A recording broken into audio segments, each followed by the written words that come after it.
உயர்நீதிமன்ற மதுரை கிளை நீதிபதி ஜி.ஆர். சுவாமிநாதனுக்கு எதிராக தற்போது ஆர்ப்பாட்டம் நடைபெற்று வருகிறது. சென்னை உயர்நீதிமன்ற நுழைவாயில் முன்பு வழக்கறிஞர்கள் இந்த ஆர்ப்பாட்டத்தில் ஈடுபட்டிருக்கின்றனர்.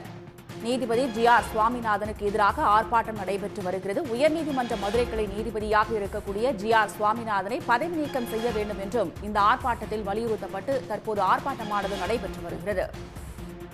பிரச்சனையே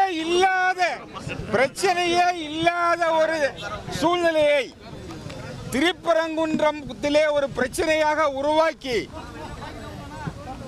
ஒரு அவசர கோலத்திலே ஒரு தீர்ப்பை நல்கி அவசர கோலத்திலே ஒரு கண்டெம்ட் பெட்டிஷனை எடுத்து அவசர கோலத்திலே திருப்பரங்குன்றத்திற்கு எந்த சம்பந்தமும் இல்லாத நபருக்கு சிஎஸ்எஃப் பாதுகாப்பு வழங்க உத்தரவிட்ட சென்னை உயர்நீதிமன்ற மதுரை கிளையுடைய நீதிபதி திரு ஜி.ஆர். சாமிநாதனுடைய அவசர கோல உத்தரவு, ஒருதலை பட்சமான உத்தரவு எந்த வகையிலும் அரசியல் சட்டத்துக்கு உகந்தது அல்ல, சட்ட விதிமுறைகளுக்கு உகந்தது அல்ல.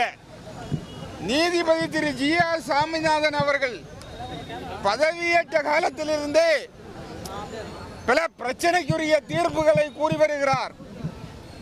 அவர் அரசியல் சட்ட நீதிபதி பதவியை ஏற்கும் போது அரசியல் சட்டம் 3வது அட்டவணைப்படி அவர் எடுத்துக்கொண்ட உறுதிமொழிக்கு முற்றிலும் முரணாக செயல்பட்டு வருகிறார்.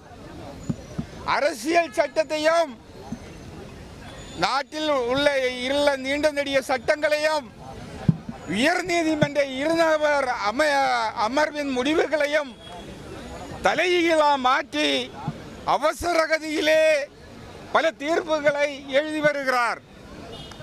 அதாவது எச்சலிலையில் உரளலாம் என்று ஒரு தீர்ப்பு போட்ட போதே 2017ஆம் ஆண்டில், அந்த 24ஆம் ஆண்டில் தீர்ப்பு வந்த போதே இந்தியா முழுவதும் மிகப்பெரிய சர்ச்சை எழுந்தது.